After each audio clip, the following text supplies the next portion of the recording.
Hey guys, welcome back to another episode of Art and React. I'm your artist Faye, and today we are watching episode 2 of Lord of the Mysteries. Now for a quick TLDR of what happened in the previous episode. Basically, we have this guy transmigrate into Klein Moretti, who is our protagonist, and he gets into a lot of shenanigans. So first and foremost, we have this mystery of why the fuck the original Klein Moretti killed himself. He shot himself in the head with a bullet. And why his friends or classmates or whatever also killed themselves, like what's their face? Maya and Welsh. Why they killed themselves. That's also another mystery. And we have the mystery of why the original transmigrated into Klein Moretti. Apparently he's also really into the occult, and also there's two people that basically may or may not become his saints or apostles or partners in crime. The justice girl and the hanged man. And then there's also we also get to meet a super hot guy that reminds me of Wei Wuxian if Wei Wuxian is a top. And he is suspected of, you know, the theft, I guess, of the Antigona's notebook, and also the murder, probably suicide, whatever, of those two friends, because he's the person that he went to that place on the 27th to meet up with those two, and then they died. And there's this creepy lady, a necrophilic lady who is who went into his mind to see what the hell happened during that time, like a psychic evaluation that he had to pass, that he passed. Thankfully he actually ran away from the police because he was worried that that lady was going to see that he's a transmigrator, which I don't see the problem of, honestly. Like, why would they have a problem with him being a transmigrator? Because first and foremost, they have magic in their world, you know. Like, that wouldn't be too strange, right? If they met, like, they have a transmigrator. I mean, their previous king is a transmigrator, apparently. So we don't know if everybody knew that he was a transmigrator. But yeah, so that's what's happening. Also, that guy, the police officer, kind of scouted him to become part of them, a Beyonder.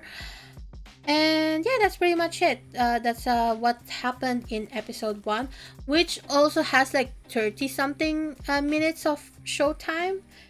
And this second episode that they aired at the same day also has 30 minutes of showtime, so it's like 1 hour. It's like 1 hour of content, so it's almost like a movie. Yeah. So that's pretty much what happened in episode 1. Let's get on with episode 2. Okay, so we kind of saw this at the beginning of the episode. So is this kind of like their opening? It's kind of giving the One Piece opening, you know, like at the very beginning of One Piece. Okay, why is that red? Like bright red. Looked evil earlier.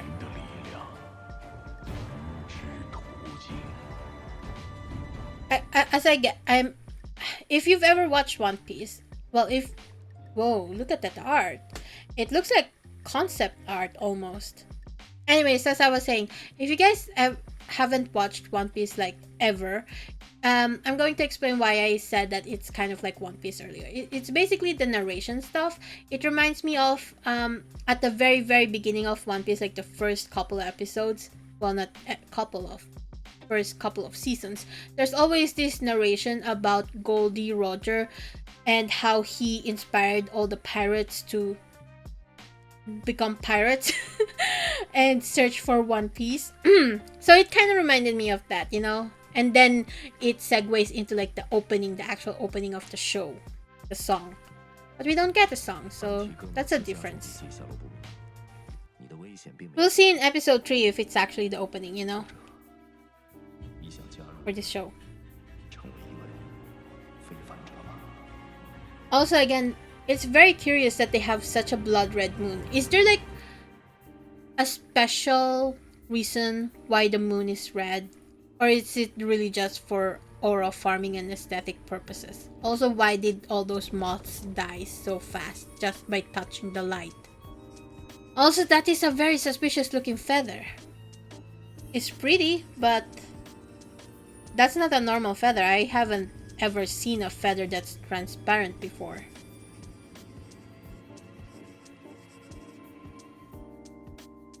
Beyonder.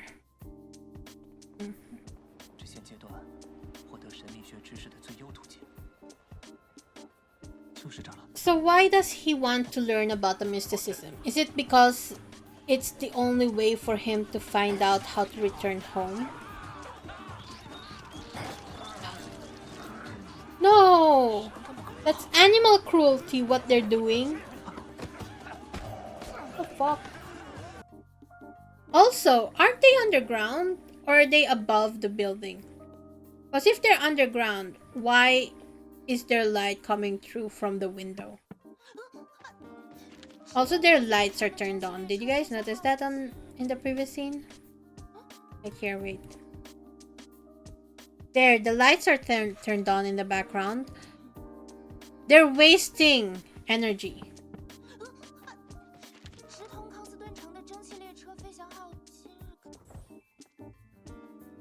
Oh, it's the hottie. Wait, what's his name? Leonard Mitchell. Is it Leonard or is it Leonard?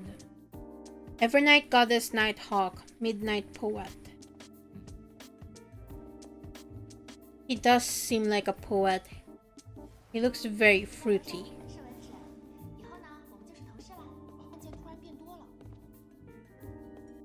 Royal Raidin. Her name is Royal. Evernight Goddess Nighthawks, the Sleepless. If she's sleepless, does that mean she never actually sleeps? She's an insomniac? Because same girl.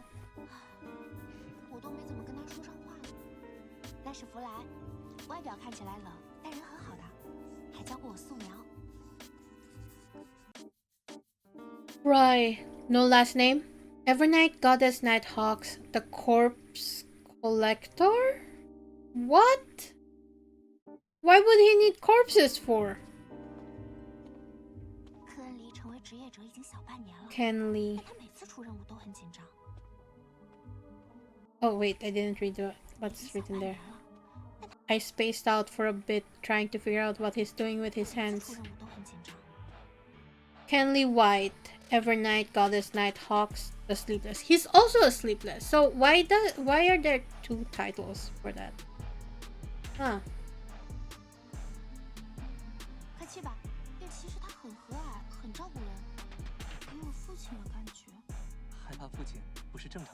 No, that's not normal, KLEIN. You shouldn't be fearing your father.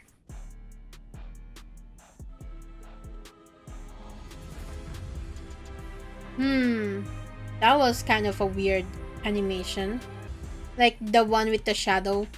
It just suddenly, you know, like look. The shadow on his face is just suddenly disappeared and moved from here to there. That's very jarring. Sorry if you guys are annoyed at me for pointing stuff like this out. That's a very big door. Is that the office Chinese gate? Like Chinese gate, but Chinese gate? Is that a wordplay that they're doing? Dune Smith, Evernight Goddess Nighthawks, Nightmare. He's a nightmare to be around, is that it? I hope you read the fine print, KLEIN. Again, aren't they supposed to be underground? I'm pretty sure they walked down a flight of stairs, but there's still light and like shining through the window. Oh, those are graves. That's a lot of graves there.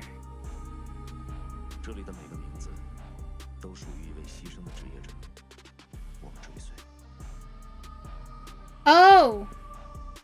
That movement he did reminds me of that kid, the white, the other sleepless kid that we met earlier. He also did that movement, and looking back at it and thinking about, like, we see here, wait, we see the symbol of their goddess basically is like the crescent moon, right? There, right? So the way he moves his hand looks like he's tracing a crescent moon on his chest. Don't you guys think? I think that's like a nice detail if it's right. Also, I keep seeing him putting tobacco, I guess, on his pipe, but never actually smoking it. Does he actually smoke it in the novel? 1 second. Does he actually smoke the tobacco in his novel, or does he just sniff it? Or is it because of like the CCP that they're not showing people smoking? Is that it? Or is that just his thing? He just sniffs tobacco and doesn't smoke it? Or whatever the hell he's putting in his pipe. Wait, the ears turned into demonic wolves.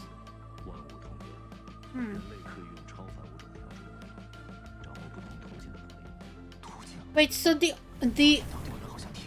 so any human can technically drink that potion and get powers? Is that what he's saying? Mystery, prior, and seer. Oh, he's pushing him there, huh?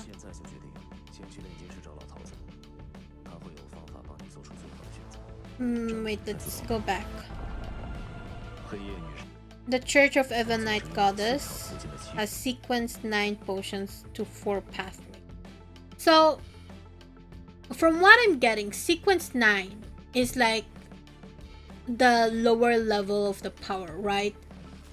So sequence 9 doesn't necessarily mean that they have only 9 sequences, but that it's the 9th level of that sequence. Is that correct? Because in the beginning they said something along the lines of there being higher level, like the lower the sequence number, the higher their power is. Is that correct?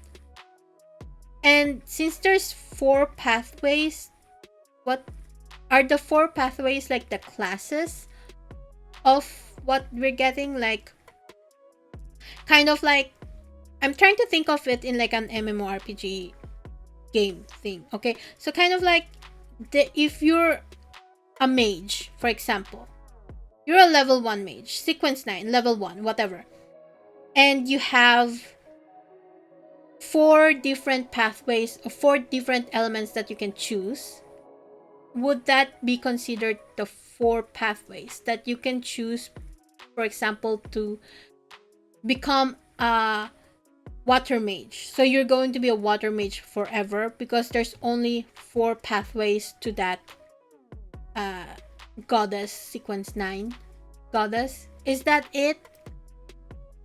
Is that how it is? I'm still confused by their power system. I feel like it's so much more confusing than Nen.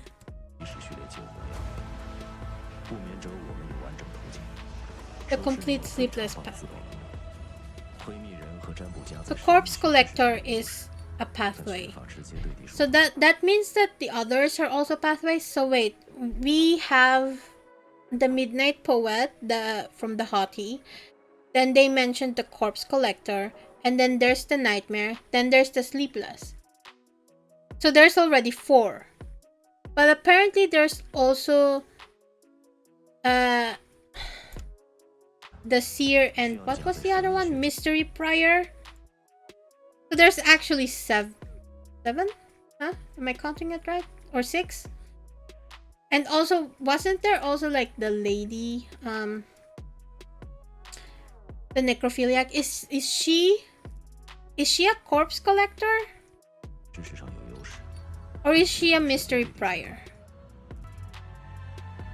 Yeah, all your friends are dead.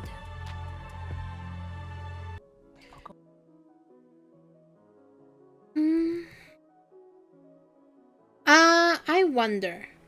So Midnight Poet is not in the thing that they're showing. I wonder if it's like a level up of maybe the Sleepless or Corpse Collector.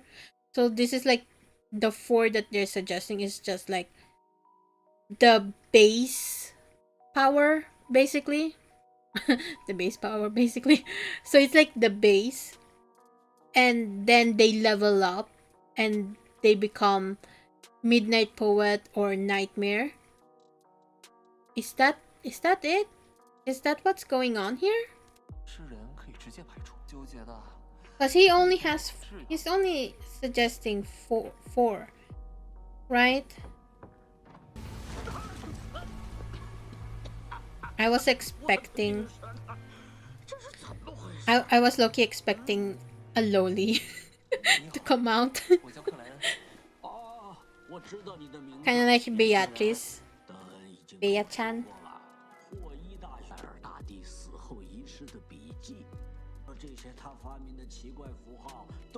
Wouldn't it be funny if the symbols are actually Chinese?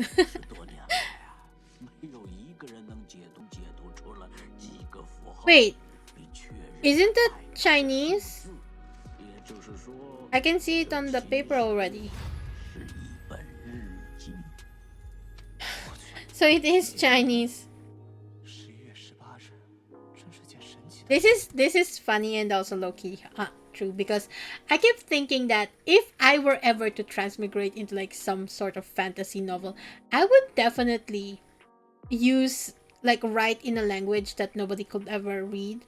For example, maybe I transmigrate into like a typical romance novel or whatever manhwa as a villainess, and everybody is speaking this language, but they also write in like a, like how we write in the West. I don't know how you call that, Roman alphabets, I guess. I don't know. So I would, because I don't really know how to write in like in a special type of way, like what's it called, like Chinese, Korean, or Japanese. I tried learning Korean. It's easy to learn like the alphabet, but hard to memorize stuff and grammar and pronunciation. But it's really easy to read.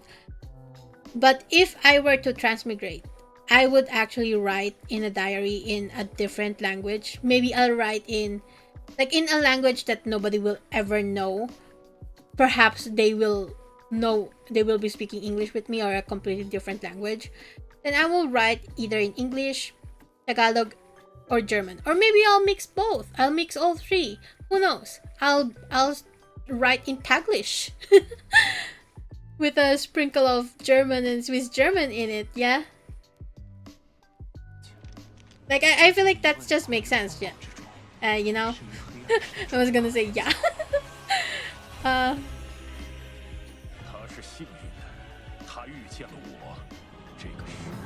The protagonist of this era. Oh my god, is this guy a Junipyo?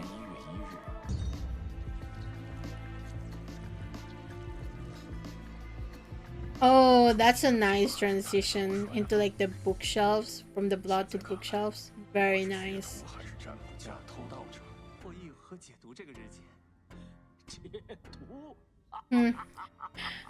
Yeah, I bet that guy is like, bitch, I've spent all my life trying to translate and decipher these letters and whatever, this diary from the previous king or emperor, and you think you can decipher it in like 5 minutes? Ha! Don't make me laugh.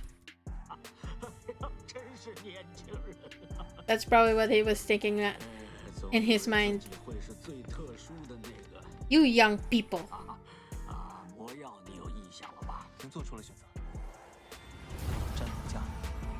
A seer. I mean, isn't being a seer kind of overpowered because you can see the future?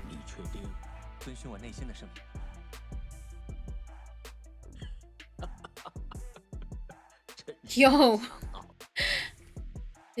that's so weird how he didn't move when he laughed. Like, look at this. So when you chuckle like that, you would actually move your shoulders a little bit, like, you know, like chuckle with me. Because if you chuckle like that, your chest and a little bit of movement will happen. You're not just standing still like that, you know? You ridiculous child, picking the seer pathway.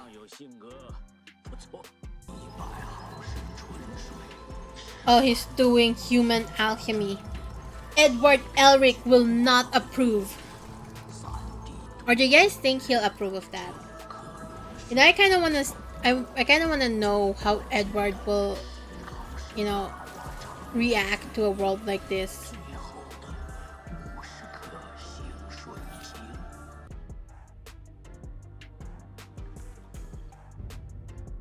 Ha! It changed into his previous self. So that's what he looked like. Kinda cute.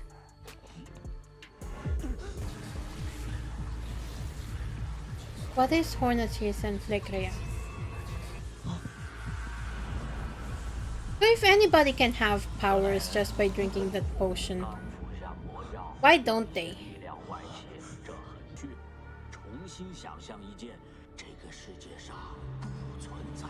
Imagine an iPhone, a mobile phone. Come on. I know you can do it. It's just a square.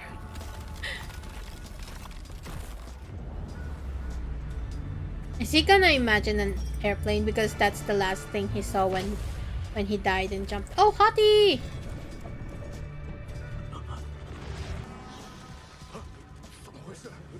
So, are people like... I don't think they're seeing it, right? Like what he's imagining. Maybe they're feeling it. Or maybe they can see hints of it. Is that a freaking rocket? Or a missile? No, that's a rocket, right? Oh, there we go. Oh, I saw the Great Wall of China. And an astronaut. Why is he matching an astronaut? I'm so confused with what's going on right now. He's imagining Earth, the world.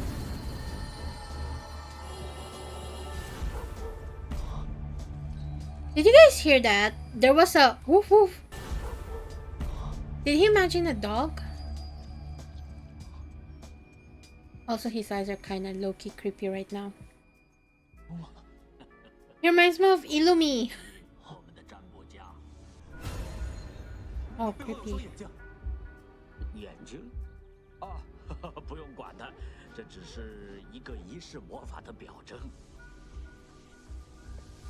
I don't trust that.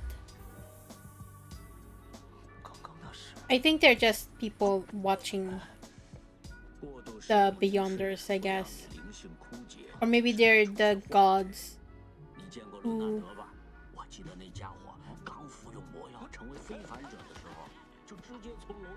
You know what? I don't believe that. I think Leonard lied to him and said that he slipped because of using his powers and not because he was reading a book. Because if he slipped because he was reading a book, that would just sound lame, right?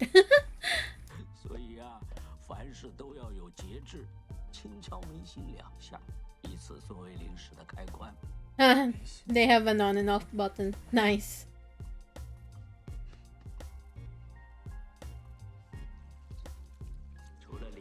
Oh, so wait, did I finish my sentence last time? So I was saying that the eyes maybe are like a representation or like actual eyes from the goddess that they're praying to, like the Evernight goddess, I guess is what she's called.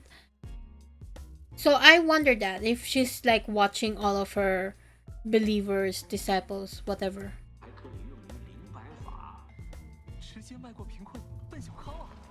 Oh, nice. He's not poor anymore. So he can move away with Melissa into a different apartment or something. Wait, whatever happened to Melissa? She just left for school one day, right? and was like, bro, go look for a job. I'm going to school, and I'll be back soon with lamb and peas. Or wait, no, I'll be back soon to make lamb and peas for dinner. But then, did he actually ever show up again at home? Like, wait, so that night he came back. That night he came back and got recruited, right? Has he actually ever seen his sister since then? Because where the hell is she? Because it feels like it's been weeks or a couple days since he joined the Nighthawk.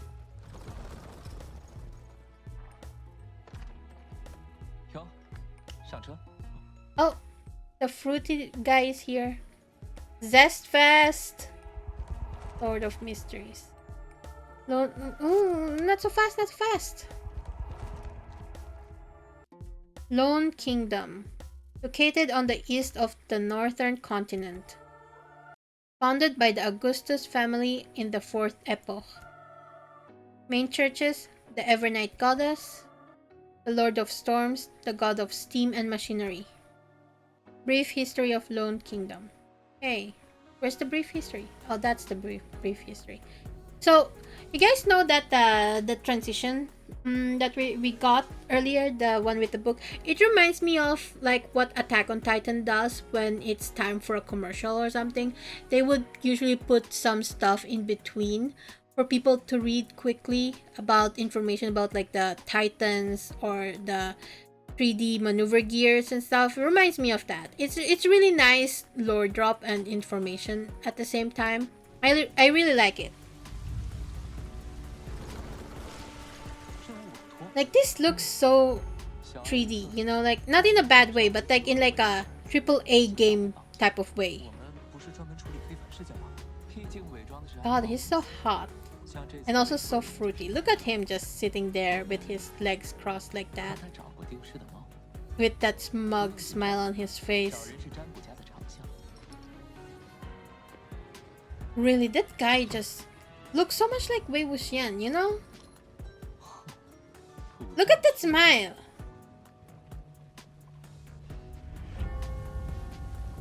Did he summon the Red Moon? Oh, that's so creepy. I love the horror aspect of this story. Like a mix of horror, supernatural, and, well, I guess shonen too.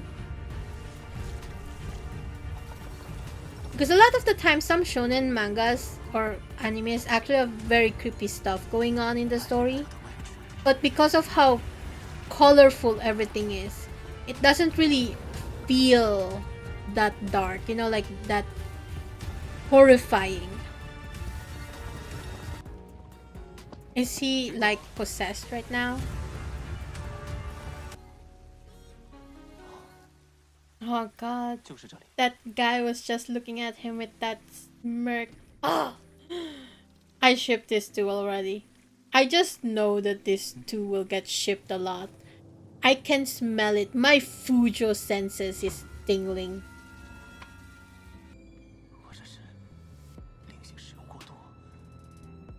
I mean, you're still a beginner, no? Of course you're gonna be overusing your spirituality. Ew, what the fuck? Rose petals? Oh, he's fancy. Well, of course he's fancy. He's called the Midnight Poet.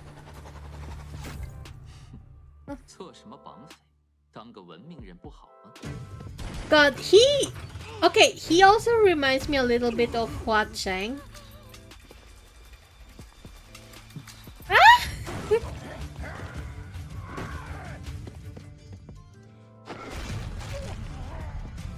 Oh.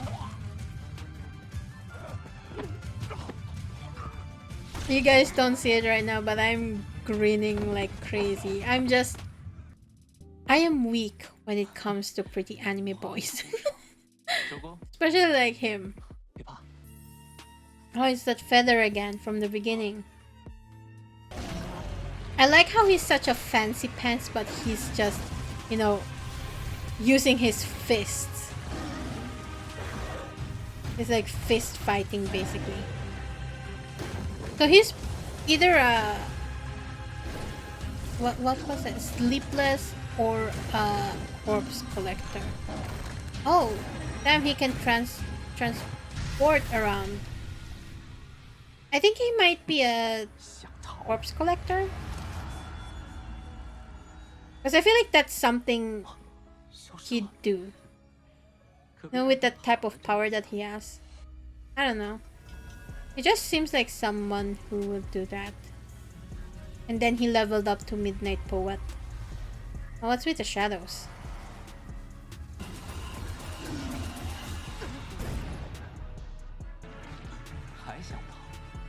That monster is so grotesque. Oh, he's using his powers. Oh god. I don't know why, but the image of Amanda Nangal just flashed in my mind when I saw that scene. Oh! Oh!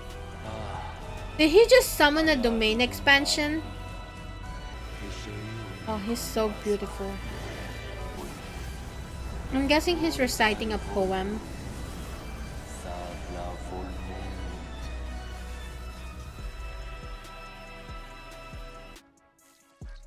Ew, don't poke that stuff around like that. Wait, who the hell's Bacchus?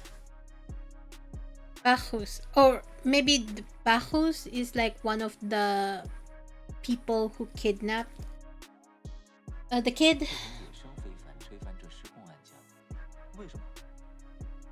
So it is possible for normal people to just get potions and, you know, get powers, but if they lose control or do whatever, they turn into this type of monster. Is that what's going on? And they're called Wild Beyonders, the ones that are not affiliated with any churches. Is that what's happening right now? Come on, it's just a high five, dude.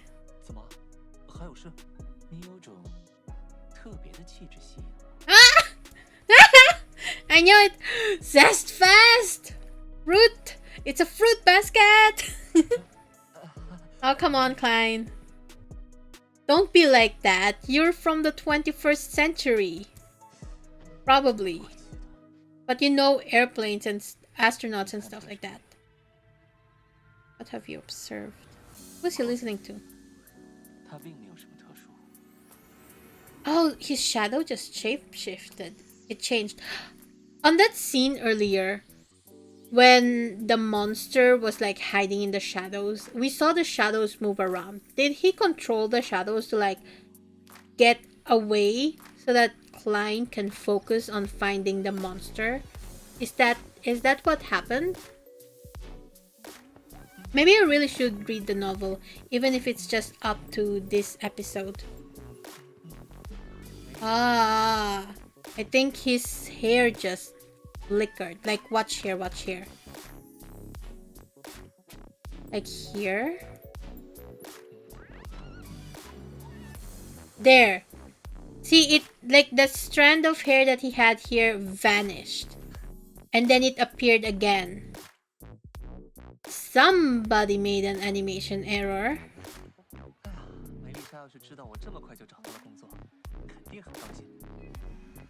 Oh my god, is Melissa dead? Oh, never mind. His apartment just changed.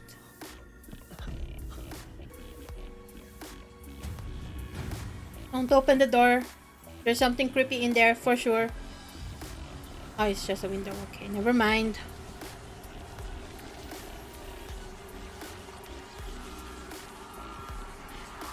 Oh, it's his book. And the tarot card. You know, the tarot card is so bright.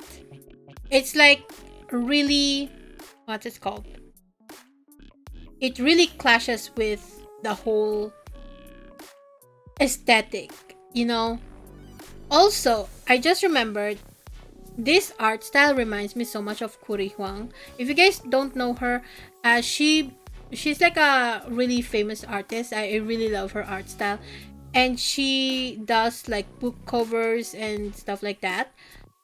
And I just recognize some elements of her art style that she likes doing, which is basically like this kind of feather thing you see there. Yeah, also the dog. I forgot that the dog is important in the full card, because in like the um in the standard tarot deck, tarot card, the fool is always someone who's like wandering, and they're always accompanied with a dog on the card. And basically, as I mentioned before, they're on a journey, because you see here they always have like this when people like go away, they put all their stuff in this bundle and then wander, and they're also always standing on a cliff. Like there's so much symbolism going on with like the Fool card and the Major Arcana. I don't really know it from the top of my head anymore, because it's been a while since I researched the Major Arcana. But yeah, they all have meanings to them. The house across the kidnapping place. Oh. Wait, but how does he know that there's a clue there? Just because he dreamt it? Is this part of his seer power? Because seers can see the future. They see things that we don't see. Also how, he found the kid with this dowsing rod. So he can probably also find that Antigonus book, notebook like that too, if there's something connected to the Antigonus. But at the same time, he can probably do that in his dreams too. Very curious. I'm very interested. Also, there seems to be a lot more content going on there. So let's get past the ending song that we talked about last episode. Oh, see, there's more content here. Is this is not a preview, right? It doesn't seem like it. Number 2, Daffodil Street. That's a nice house. Moretti. Oh! Did he buy that house from his first paycheck with the Nighthawks?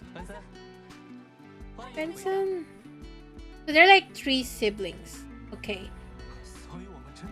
Because I think in the first episode they mentioned that he lived with his 2 siblings in that dingy apartment.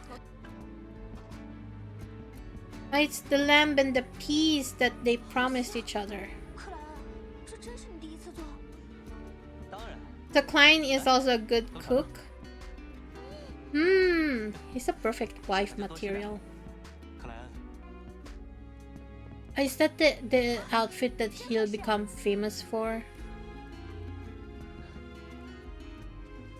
He looks like such a bottom man. Also, have you guys noticed the way they draw their noses here is very Western? Like the nose bridge. Like it's not super anime donghua-ish, because you see here they have like this Roman nose going on. And like this dip. It's not like the straight nose that you will see in a lot of animes. You guys get what I'm trying to say here?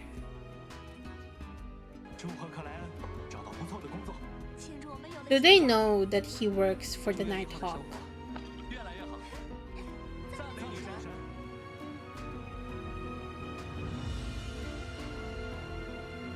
So he did upgrade their life. Nice! And not nice as in the guy from To Be Hero X, but nice. That was a really great episode. I enjoyed it a lot. I also enjoyed looking at Leonard's face. yeah, he seems very suspicious. Like he's he's thinking that KLEIN is also very suspicious at the beginning, but then he's like, there's nothing special about him. Like, what's up with that? You know? Anyway, I hope you guys enjoyed this. Holy shit, it's almost 1 hour. I yapped a lot. I will edit out some stuff, but I don't know how long this episode is going to be. This is why I didn't combine it with the first episode, even though I could. Because I have so much to say. I am a yapper at heart.